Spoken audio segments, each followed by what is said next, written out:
Polisi terus mengungkap kasus perdagangan manusia di sejumlah wilayah melalui Satgas TPPO. Hingga kini polisi telah menetapkan 552 tersangka dalam kasus perdagangan orang di sejumlah daerah. Selain itu, polisi berhasil menyelamatkan 1.596 orang korban yang belum dibawa ke luar negeri.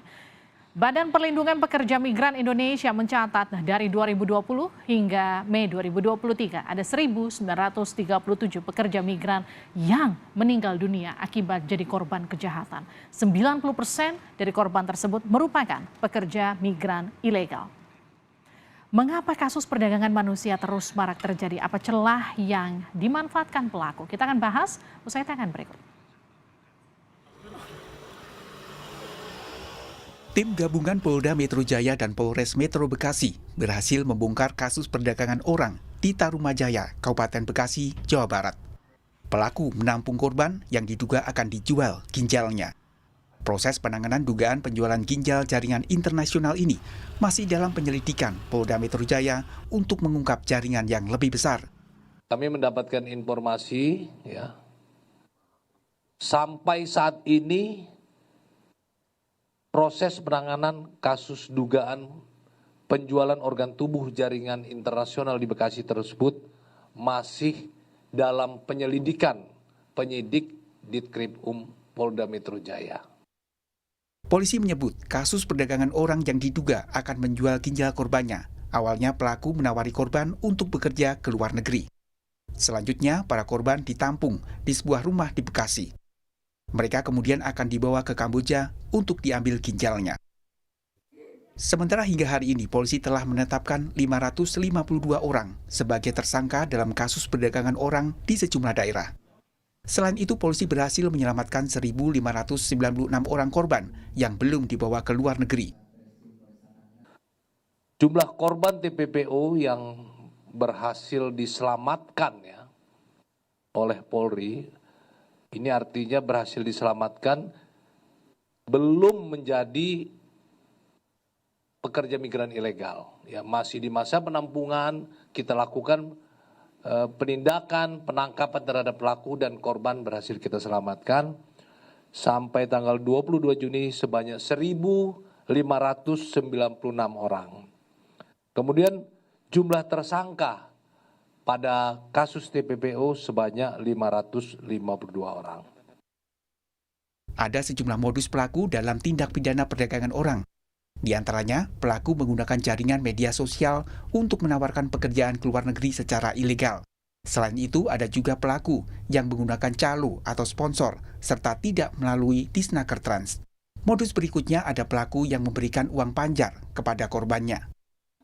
Kepala Badan Perlindungan Pekerja Migran Indonesia, Benny Ramdhani menyebut saat ini sedang memperbaiki tata kelola penempatan dan perlindungan pekerja migran agar mereka tidak jadi korban kasus perdagangan orang. Ya, kita sedang memperbaiki tata kelola penempatan, pelindungan agar para pekerja kita memiliki pride, memiliki rasa kebanggaan, percaya diri, dan harga diri dan martabat mereka ini kan harus dijaga oleh negara. Mereka ini pahlawan devisa loh. Nah, di saat kita sedang melakukan kerja keras ini, kita diganggu nih oleh sindikat mafia yang berpesta pora memperjualbelikan anak-anak bangsa, dengan cara-cara bisnis kotor mereka. Tindakan tegas dan hukuman yang berat perlu diterapkan pada pelaku perdagangan orang untuk memberikan efek jera. Tim Liputan, Kompas TV.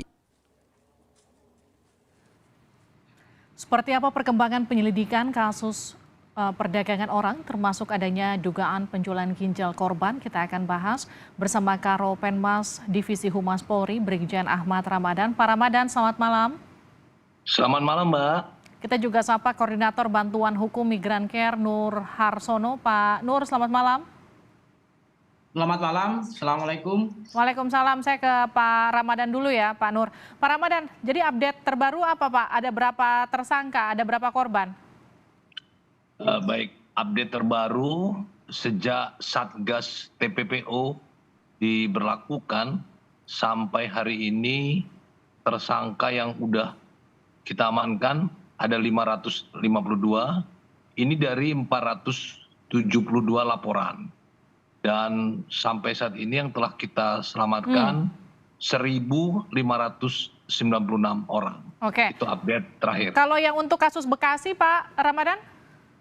Ya, sampai sore ini juga kita masih konfirmasi dengan Polda Metro Jaya, kasus ini terus dalam penyelidikan. Tentu ini tidak bisa kita sampaikan ke publik, ini terkait dengan teknis penyidikan yang dilakukan. Artinya sudahkah ada tersangka, Pak Ramadan? Kami belum bisa katakan, kami tidak mendahului dari penyidik. Nanti tentunya ketika sudah ada update pasti kami sampaikan, Pak.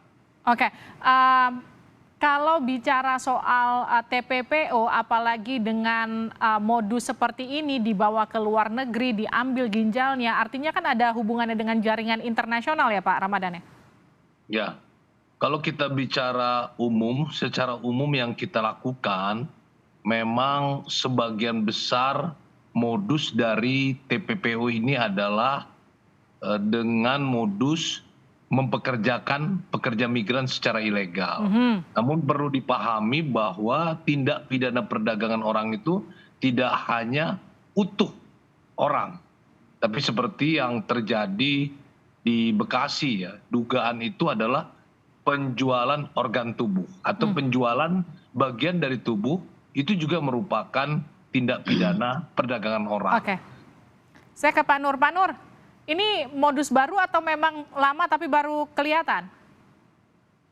Ya, saya kira yang pertama adalah mengapresiasi apa yang sudah dilakukan oleh pihak kepolisian, telah melakukan tindakan yang saya kira ini tidak mudah. Namun demikian ini adalah langkah-langkah yang maju setelah Pak Presiden Jokowi kemudian menginstruksikan kepada Kapolri untuk melakukan pembentukan Satgas TPPO mulai dari tingkat Mabes, kemudian Polda dan juga Kapolres. Nah, yang kedua saya kira ini modus bukan baru karena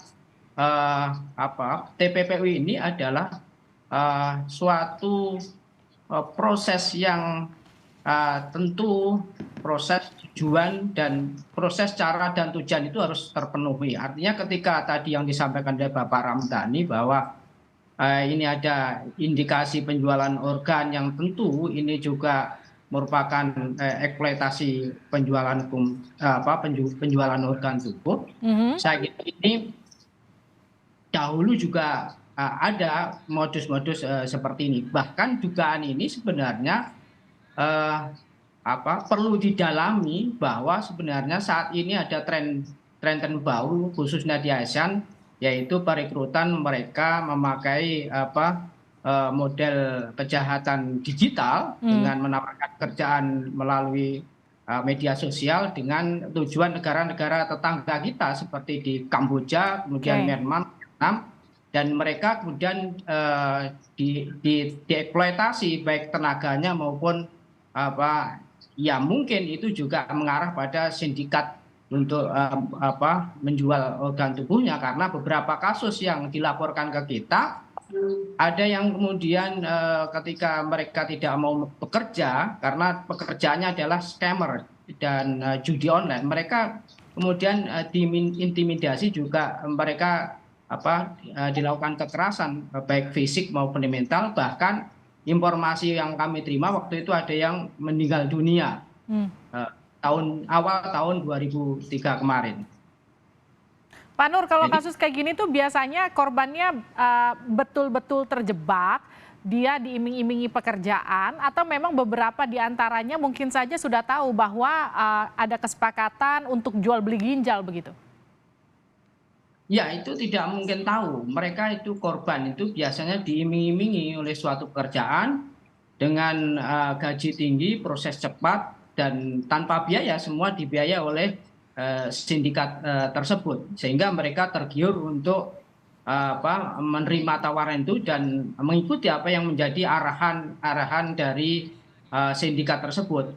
Mau ditampung, kemudian juga dibiayai, dibikinkan paspor, bahkan kemudian harus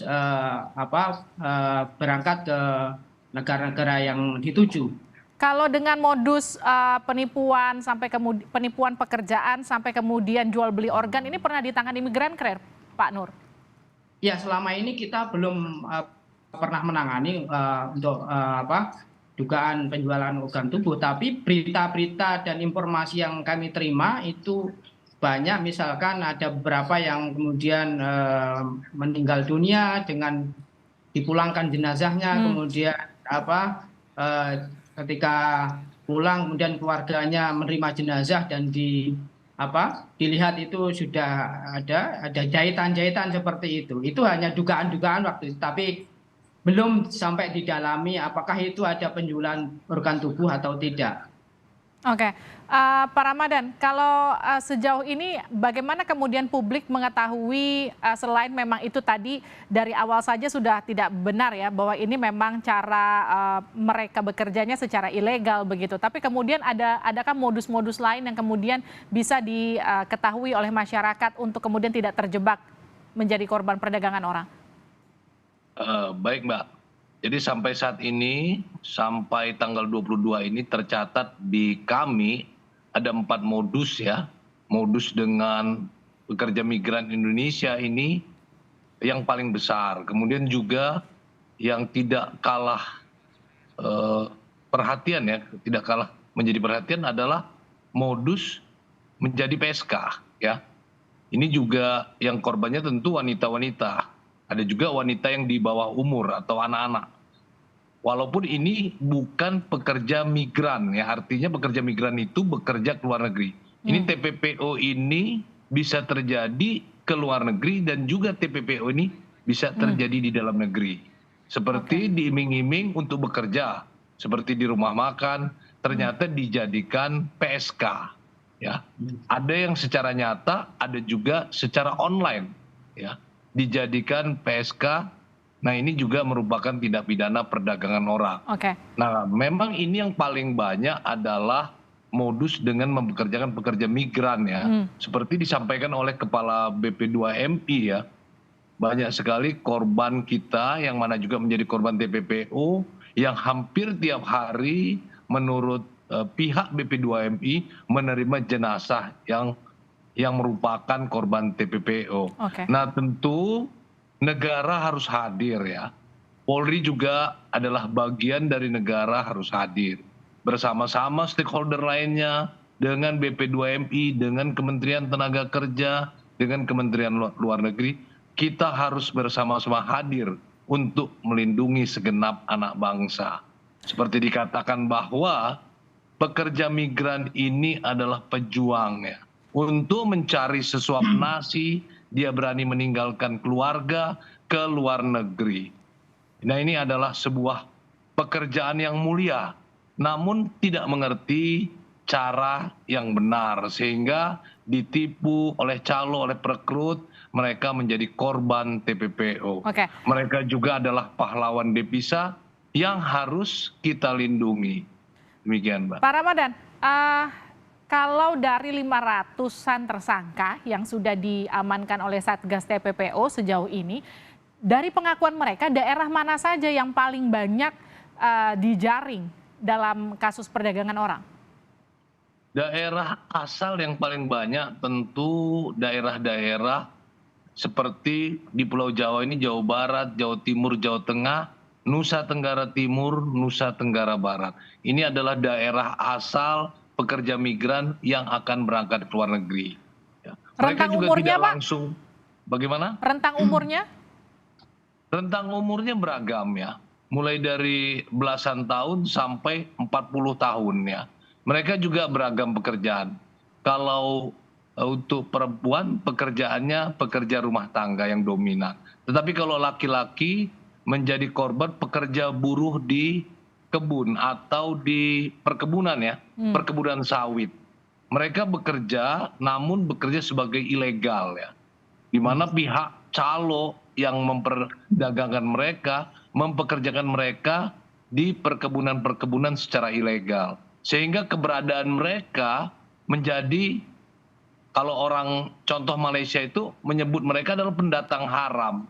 Yang ketika ketemu aparat, apakah ketemu aparat kepolisian di sana, ketemu petugas imigrasi di sana, mereka kucing-kucingan dikejar-kejar.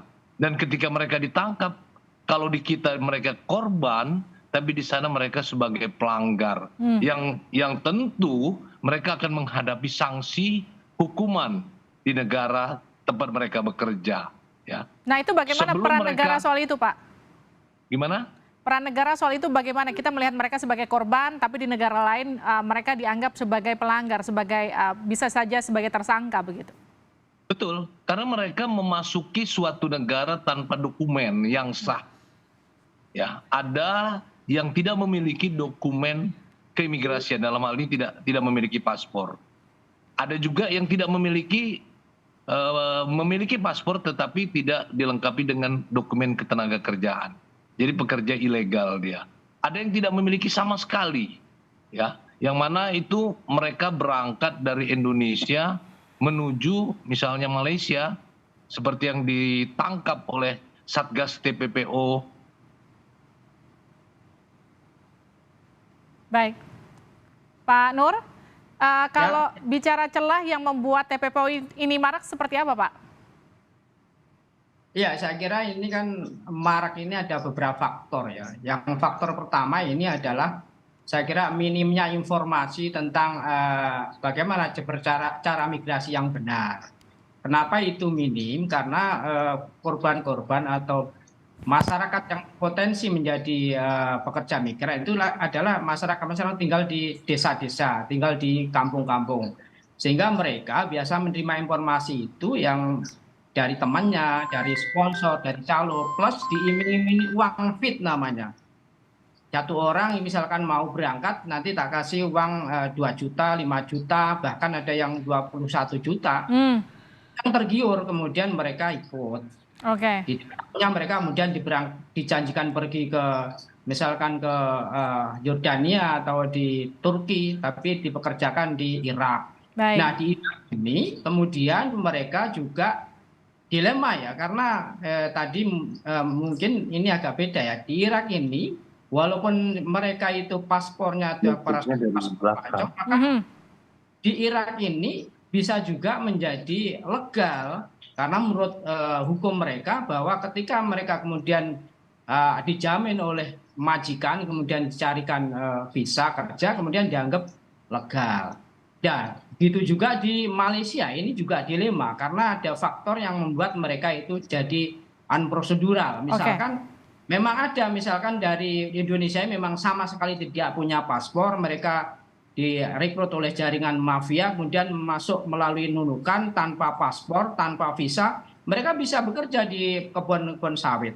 Yang kedua juga faktor mereka hanya punya paspor pelancong, kemudian direkrut oleh sindikat, kemudian dimasukkan. Contoh Malaysia, mereka itu kemudian ada paspor pelancong, kemudian ditangkap di rahasia polisi. Tapi yang ada lagi yang dari sini lewat PT resmi, misalnya P3MI resmi, kemudian punya visa, kemudian di negara Malaysia juga cuma visa, tapi karena visanya itu expired, kemudian majikan tidak memperpanjang, kemudian karena ditahan ya, paspor ditahan, tidak diperpanjang, kemudian ada rahasia polis, kemudian bisa ditangkap. Jadi ada beberapa faktor yang mengakibatkan mereka itu jadi unprocedural, begitu. Baik. Terima kasih telah bergabung bersama kami di Sapa Indonesia Malam, Pak Nur dan juga Pak Ramadan.